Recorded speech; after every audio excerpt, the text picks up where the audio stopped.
On est toujours ensemble sur France 24. Bonjour, bienvenue si vous nous rejoignez.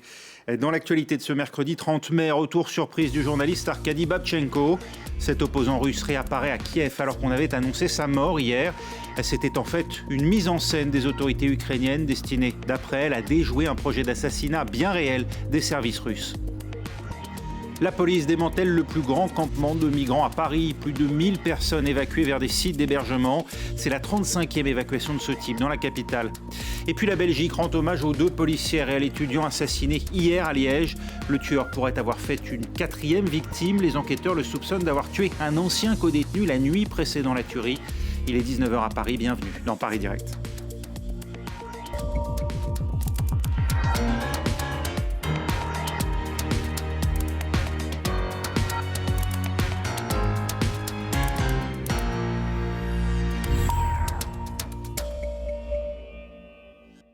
On l'avait cru mort, c'était en fait une mise en scène. Le journaliste russe et opposant Arkady Babchenko est réapparu en chair et en os lors d'une conférence de presse à Kiev aujourd'hui.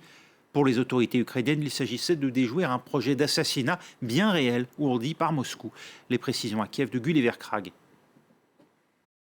Les services secrets ukrainiens disent qu'ils ont obtenu il y a 2 mois environ une information comme quoi les services secrets russes planifiaient d'assassiner le journaliste Arkady Babchenko, très connu pour ses positions anti-Poutine et qui avait fui justement la Russie parce qu'il craignait pour sa vie. C'était en 2017 qu'il est venu s'installer en Ukraine justement parce qu'il avait reçu des menaces. Donc ils ont pensé que ces menaces étaient bien réel et ils ont décidé en collaboration avec le journaliste de monter ce coup pour attraper l'assassin qui aurait voulu être l'assassin et ils ont arrêté une personne qui est apparemment un citoyen ukrainien mais qui travaillait pour les services secrets russes, toujours selon les services secrets ukrainiens.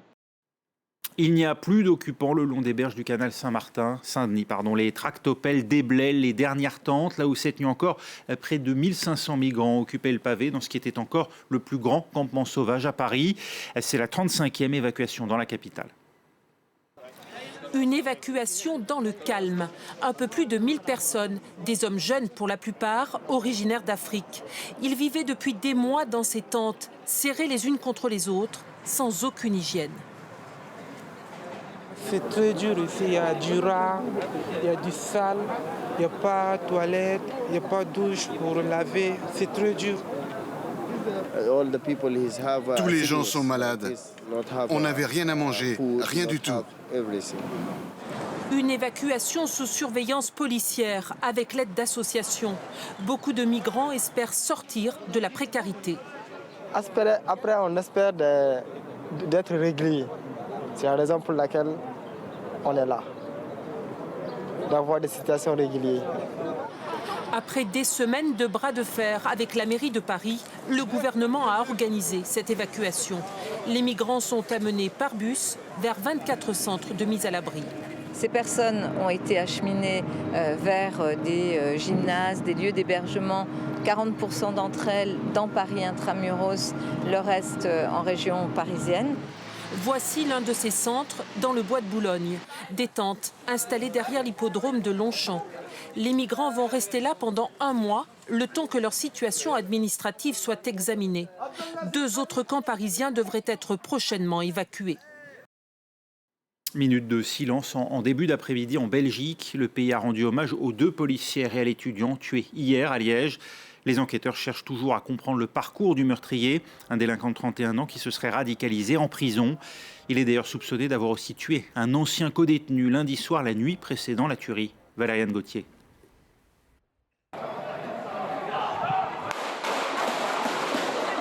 Cette vidéo amateur filmée à partir d'un balcon montre l'échange de tirs entre les policiers belges et l'assaillant peu avant qu'il soit abattu. Le parquet fédéral annonce ce mercredi matin avoir retenu la qualification d'assassinat terroriste et de tentative d'assassinat terroriste pour l'attaque qui a fait 3 morts à Liège. Les premiers éléments de l'enquête indiquent qu'il pourrait s'agir d'un attentat terroriste. Parmi ces premiers éléments figure le modus operandi auquel l'EI appelle régulièrement sur Internet par le biais de messages vidéo c'est-à-dire attaquer des policiers avec un couteau et leur dérober ensuite leur arme de service. L'auteur qui crie plusieurs fois à l'Akbar. Et enfin, les informations de la police fédérale de Liège et de la sûreté de l'État, selon lesquelles BH était en contact avec des personnes radicalisées. Contact qu'il aurait noué en prison. Les enquêteurs cherchent désormais à savoir comment l'individu condamné pour vol avec violence, consommation de stupéfiants et rébellion s'est radicalisé et surtout comment il a pu bénéficier d'une autorisation de sortie alors que cette radicalisation était connue. Une question qui fait polémique dans le pays. Le ministre de la Justice fait son mea culpa. Je me sens avant tout évidemment responsable. La question, est-ce que cet homme aurait dû être libéré en vertu d'un congé pénitentiaire, est une question interpellante. Ça mérite un examen de conscience de ma part. Autre zone d'ombre, l'emploi du temps de l'assaillant dans les heures qui ont précédé la fusillade. Il est soupçonné d'avoir commis un premier homicide dans une commune située à une 50aine de kilomètres de Liège. La victime serait l'une de ses connaissances, un toxicomane multirécidiviste retrouvé mort à son domicile. D'après plusieurs médias belges, il aurait été tué à coups de marteau, un marteau qui aurait été retrouvé dans le véhicule du tueur de Liège. Plusieurs milliers de personnes défilent dans les rues d'Athènes pour une grève générale contre l'austérité. La Grèce s'apprête pourtant à sortir des programmes de prêts consentis par l'Union européenne et le Fonds monétaire international. Valériane Gauthier. Des bombes de peinture jetées sur le ministère grec des Finances, l'illustration de la colère des manifestants. Ce mercredi, plusieurs milliers de personnes défilent dans les rues d'Athènes pour demander la fin des mesures d'austérité à leur gouvernement. Le gouvernement doit arrêter de nous voler notre argent. C'est ce qu'ils ont fait jusqu'ici. Lorsque quelqu'un met sa main dans ma poche et me prend tout ce que j'ai, cela s'appelle du vol. Nous nous battons avec nos enfants et nos petits-enfants pour récupérer ce qui nous a été pris et avoir un avenir. Des manifestations dans la capitale associées à une grève générale dans le pays tout entier. Les trafics maritimes et aériens sont perturbés au moment où la saison touristique vient de commencer. Sous le slogan « Ça suffit, stop au sacrifice des travailleurs », les syndicats appellent à protester contre la mise en œuvre prévue en 2019 et 2020 de nouvelles coupes dans les retraites et d'augmentation d'impôts. On nous a déjà tout pris et maintenant avec les plans de sauvetage, avec les bailleurs qui arrivent à terme, le gouvernement s'apprête à nous couper la tête aussi.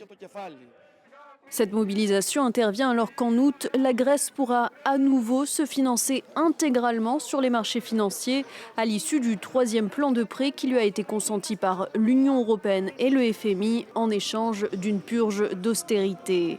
Cet épilogue à une crise engagée en 2010 ne devrait toutefois desserrer le carcan de rigueur que partiellement. Le pays surendetté restera soumis à une surveillance renforcée.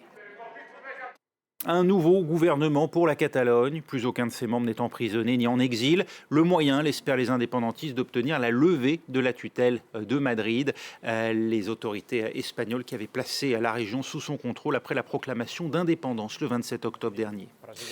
Elle était la star des séries télé d'avant la grande vague des séries télé. Roseanne Barr effectuait depuis quelques mois son grand retour sur le petit écran. C'était compté sans Twitter et les dérapages de cette adepte de Donald Trump dont elle s'est rendue coutumière. Roseanne Barr n'apparaîtra plus sur le petit écran. La chaîne américaine ABC arrête la diffusion de la série qui porte son nom et annule la programmation prévue de la prochaine saison. Une décision prise quelques heures après la publication par l'actrice d'un tweet raciste. La comédienne, qualifiant l'une des anciennes conseillères de Barack Obama, Valérie Jarrett, d'être l'enfant né de l'union entre les frères musulmans et la planète des singes. Roseanne Barr a très rapidement effacé son tweet et s'est excusée dans la foulée. Pas de quoi éteindre la polémique. Indignation et réaction se sont succédées pour dénoncer le message de Roseanne Barr, habituée des provocations sur le réseau social et connue pour son soutien à Donald Trump. Valérie Jarrett a réagi. Dans une émission consacrée au racisme, elle dit qu'il faut en tirer les enseignements. Je crois que nous devons en faire un moment de pédagogie. Je vais bien, mais je suis inquiète pour ceux qui ne sont pas entourés et qu'on ne défend pas autant que je le suis. Rosanne raconte l'histoire d'une famille ouvrière américaine qui peine à joindre les deux bouts. C'est l'une des séries les plus marquantes des années 80 et 90 aux États-Unis, qui avait fait un retour triomphal à l'antenne en mars dernier, devant plus de 18 millions d'Américains avec sa 10e saison. Une 11e était déjà dans les cartons. La chaîne australienne Ten Network a emboîté le pas à l'américaine ABC en retirant elle aussi tous les épisodes de ses grilles, en dépit d'audience record. Fin de ce journal, place maintenant au débat de France 24.